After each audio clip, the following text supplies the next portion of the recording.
آیت اللہ بہجت نقل کرتے ہیں کہ ایک مؤمن، ایک شیعہ، ایک نیک پرہیزگار مؤمن، اس کا ہمسایہ ناصبی تھا۔ اہل بیت علیہ السلام پر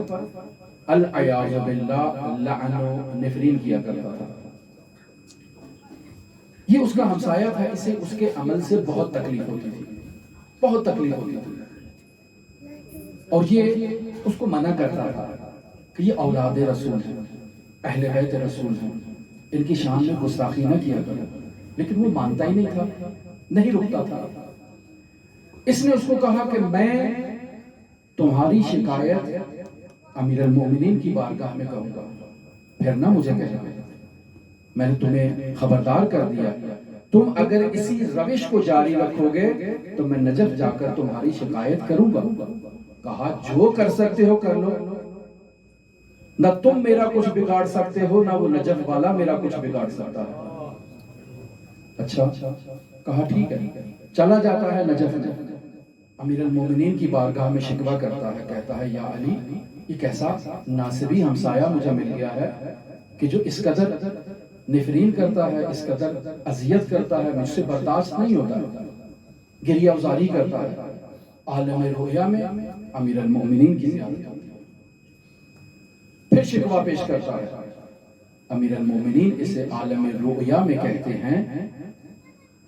میں یہاں بیان کرتا چلوں کہ رؤیا دو طرح کے ہیں، خواب دو طرح کے ہیں، ایک سچے خواب ہیں اور ایک انسان کی زندگی کے عادی خواب ہیں جن کا حقیقت سے کوئی تعلق نہیں ہے۔ سچے خواب وہ ہوتے ہیں کہ جو کسی واقعیت پر دلالت کرتے ہیں، ایک خارج میں ایک حقیقت ہے، یہ انسان نے عالم رؤیا میں اس کو مشاہدہ کیا ہے، حقیقت خارج میں موجود ہے، چونکہ خارج میں حقیقت موجود ہے وہ حجت ہے، یہ رؤیا بھی حجت ہے اس خارج کی وجہ سے۔ تو یہ عالم رؤیا میں دیکھتا ہے کہ امیر المومنین اس کے پاس آتے ہیں اور اس کو صبر کی تلقین کرتے ہیں۔ یہ کہتا ہے مولا کیسے صبر کروں، وہ ناصبی ہے، آپ پر لعن و نفرین کرتا ہے، مجھ سے برداشت نہیں ہوتا۔ مولا کہتے ہیں اس کا میری گردن پر حق ہے، میں اسے کچھ نہیں کہہ سکتا۔ اچھا مولا کیا حق ہے آپ کا، مجھے حق بتائیں گے؟ کہا ٹھیک ہے وہ ناصبی ہے، لیکن ایک دن وہ مسیب میں بیٹھا ہوا تھا کہ جہاں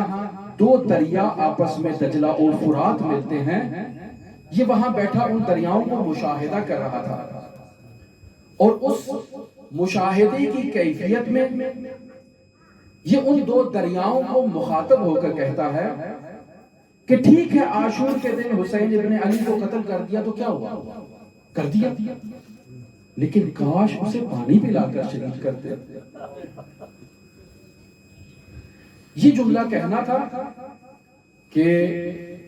امیر المومنین نے کہا کہ اس جملے کی بدولت اس شخص کا ایک حق ہے میری گردن پر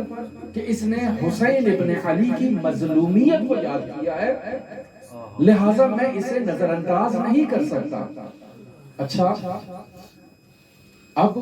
آتا ہے واپس یہ مومن اس ہمسائے کے پاس، ہمسایہ کہتا ہے میں نے نہیں کہا تھا کہ علی ابن ابی طالب میرا کچھ نہیں بگاڑ سکتے،